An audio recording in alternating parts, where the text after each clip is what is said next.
Nous sommes de retour dans cette édition du 11 octobre 2023. Merci beaucoup si vous nous rejoignez à l'instant et merci beaucoup pour votre fidélité. Désormais, il est l'heure de retrouver David Furcage et son chronocac remanié. Bonjour David. Bonjour. Bonjour, merci David d'être avec nous ce matin. Comme tous les mercredis désormais, vous êtes président de IOF Capital et avec vous, on revisite le chronocac puisque vous ne vous contentez pas juste d'expliquer les mouvements passés, déterminer éventuellement les mouvements futurs sur l'indice phare parisien, mais on traite également d'autres actifs et notamment le S&P 500 et le pétrole qu'on va voir dans un instant. Juste avant, on va faire un détour par la Bourse de Paris pour poser le cadre. La Bourse de Paris qui perd 1,08% à 7084 points, impactée à la baisse par la déception de la publication du T3 de LVMH qui embarque avec lui tout le secteur du luxe. Le secteur du luxe, vous le savez, c'est la plus forte pondération sur le CAC 40. Du coup, inévitablement, les cours baissent et ce malgré le repli des taux longs de part et d'autre de l'Atlantique. Voilà David, donc pour poser le cadre, le CAC 40 consolide. Comment ça peut évoluer au cours des prochaines séances selon vous ? Eh bien, depuis la semaine dernière, en fait, ce qu'on observe, c'est un pullback sur la zone des 7221 points. On anticipe chez IOF Capital la poursuite d'une correction vers les 6762 points, ou alors le retracement de 38,2 qui se situe à 6834 points. Et en fait, on assiste donc à un mouvement de pullback qui ne remet pas en cause le mouvement correctif et de consolidation, en tous les cas, sous les 7221 points. Claire, écoutez, on verra ça. Vous avez également un objectif, les 6762 points. Est-ce que ça marquerait la limite entre la tendance de long terme qui est haussière, selon beaucoup d'analyses techniques, et finalement qui marquerait donc la limite de cette tendance de long terme ? Là, ce qu'on observe, c'est un mouvement de retracement, un mouvement correctif de la jambe de hausse qu'on observait depuis l'année dernière, entre octobre 2022 et l'été 2023. Donc c'est tout ce que l'on peut conclure, en tous les cas de notre point de vue, pour le moment. Qui est très clair, on va basculer sur les évolutions récentes du S&P 500, l'indice qui est composé de 500 valeurs, je crois, aux États-Unis, un indice qui reprend des couleurs après l'espoir nourri par les investisseurs que la Fed baisse ses taux au cours du S1 2024, et du coup, inévitablement, ça pèse sur les taux longs qui se replient. Par la force des choses, ce mouvement correctif, ce mouvement de rebond va-t-il se poursuivre selon vous, David ?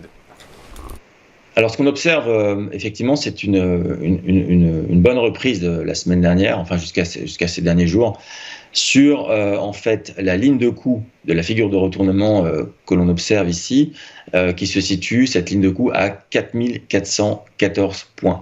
Donc, pour l'instant, ce que l'on observe d'un point de vue graphique, c'est un pullback sur la ligne de coût qui doit normalement donner lieu à une reprise du mouvement de consolidation, voire correctif, vers les 61,8 de retracement de la jambe de hausse qui a prévalu entre mars 2022 et cet été 2023. Ok, très clair. Écoutez, on suivra ça avec attention. On va finir par ce qui commence de nouveau à agiter, à revenir dans la tête des investisseurs et des opérateurs, c'est l'inflation. L'inflation, alors on a vu que les prix du gaz, et notamment le gaz européen, avaient bondi de façon assez impressionnante hier. Le pétrole, lui, ne suit pas tout à fait la même tendance. Il a eu effectivement un mouvement à la hausse après l'annonce, enfin la reprise des marchés, je dirais, en début de semaine. Et après, cette triste nouvelle de la reprise des combats entre Israël et le Hamas. Ceci étant, alors c'est ce qu'on voyait ce matin, il faudrait que, pour que ce soit un puissant catalyseur à la hausse, ces tristes tensions géopolitiques, il faudrait que les États-Unis mettent en application les sanctions à l'encontre de l'Iran, les sanctions à l'exportation à l'encontre de l'Iran. Du coup, par la force des choses, le pétrole flirte avec les $90, mais c'est pas un mouvement foncièrement convaincant, n'est-ce pas ? Alors, en fait, ce mouvement qu'on observe sur le pétrole ressemble à ceux qu'on a observés sur les indices actions, c'est-à-dire un mouvement de pullback avant reprise d'une séquence qui prévaut. Et là, ce que l'on observe effectivement, c'est que celui-ci avait atteint un sommet à 95,20 $.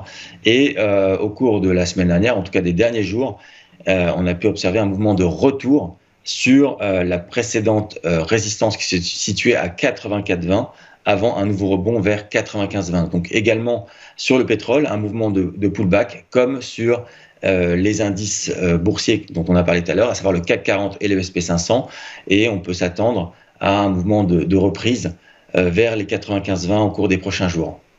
Dans un environnement géopolitique incertain, ce serait la raison principale selon vous, David? Alors là, vous savez, ce qu'on fait en analyse technique, en tous les cas, c'est qu'on ne s'intéresse pas, comme je l'évoquais la semaine dernière également, aux éléments fondamentaux, mais purement psychologiques. Alors évidemment, ce qu'on observe maintenant au Proche-Orient a un impact évidemment sur le baril, mais notre lecture ici se doit d'être exclusivement psychologique et technique, et donc moi je m'en tiens à cela pour le moment. D'accord, très bien. Écoutez, en tout cas, l'analyse technique sous-entend que les prix du pétrole pourraient s'apprécier.